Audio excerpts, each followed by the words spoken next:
The voice of sharing Durian Asian. Hi, this is your host Arlene Tan at the Monday Morning Matters, where we discuss perspectives from Southeast Asia. Today, we are going to talk about saving Mekong, making cleaner water accessible, on the work of a young person gathering other young Southeast Asians to make clean water accessible to the communities living along the Mekong River. I'll be speaking to Bernard Lim, the head coordinator of the Coalition for Clean Water. You are now listening to Monday Morning Matters. Monday Morning Matters. Perspectives From Southeast Asia.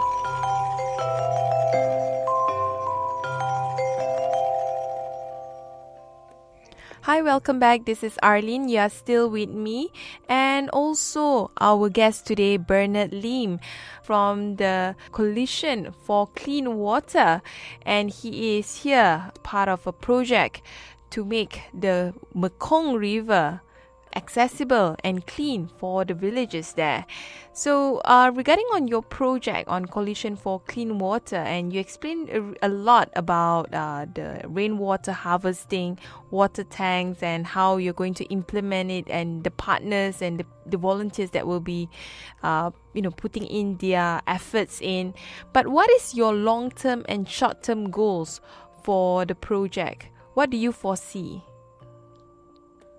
What I foresee for this project, right, is actually very simple.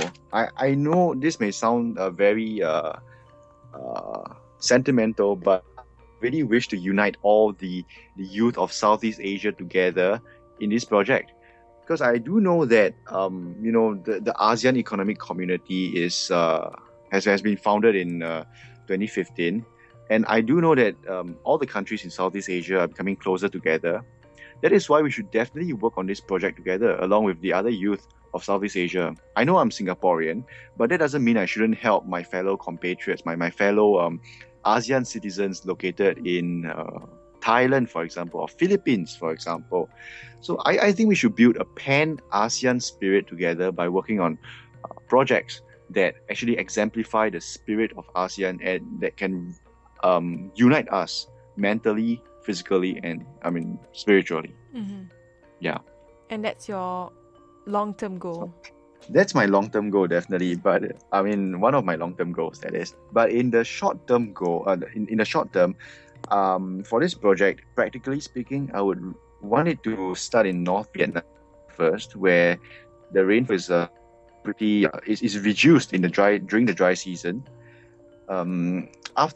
After focusing our efforts in northern Vietnam, we will attempt to raise more funds. We will attempt to expand into other areas of the Mekong region that needs rainwater tanks. Like, for example, Cambodia, where we have visited during the Generation Earth workshop that I've talked about. For example, I've heard that villagers there have actually very little access to clean water. And I think this is a very one of the more drastic cases that we have seen in the Mekong region. So I think our next target would be to set up shop in Cambodia and help the parched villagers in Cambodia, do with more water for their drinking and washing. Mm-hmm.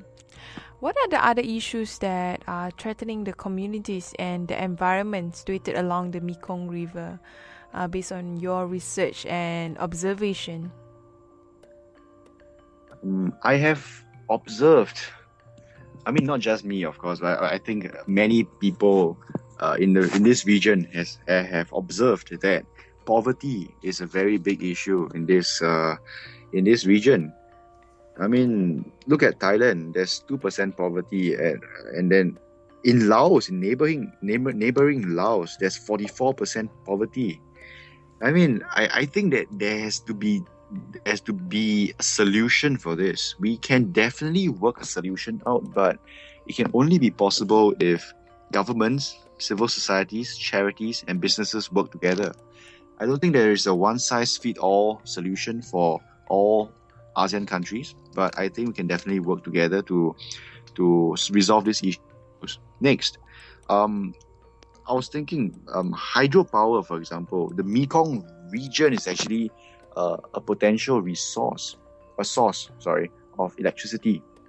Mm-hmm. The problem is that when you dam rivers in the Mekong region to generate electricity, it actually disrupts lives. I mean, I was getting really worried at the fact that I've been reading online actually. I've been reading online articles, and I heard that 100,000 people across the Mekong region have to be resettled, and 2.1 million people in the Mekong region risk diminished agricultural and fishing opportunities. And these are people that have farmed and kept this land for more than 5 generations. We're disrupting their livelihoods, their histories, their cultures, just for the sake of generating an intangible resource for the good of businesses and other people, Mm-hmm. which do benefit but do not pay for the disruption caused to their lives. I mean, Mm-hmm. I think there has to be more done for democracy in this region, because these villagers don't get a say in how their livelihoods are disrupted. How do you feel about the current project and how do you see it will be in the future? Good question. I mean, I do feel as if my project has the capacity to become, I mean, bigger than what it is currently now. But I cannot make any promises as of yet, because I really don't know where this project will lead me into. So, well, I definitely hope that, I definitely accomplish something within the next 5 years. I hope that I will generate the capacity and the resources to build more rainwater collection tanks across the Mekong region, because I do genuinely feel that many people really do need our help. And with this, we can, with the rainwater collection tanks, we can change lives in many fundamental ways. Mm-hmm. Take the farmer, for instance. More clean water means less money spent on bottled mineral water, and which means less waste of the plastic bottles as well. And take the ordinary child living in a Cambodian village, for instance.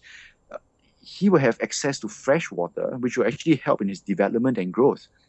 We are putting a small step forward in the Mekong region for a life-defining, life-changing goal that will change ASEAN forever. So whoever you are, if you are listening to this podcast, and if you are listening to me speaking about this campaign, if you think that this project has the capacity to change the world, I invite you to join me on this journey together. With that, thank you very much, Bernard. Thank you so much, Arlene. Thank you so much.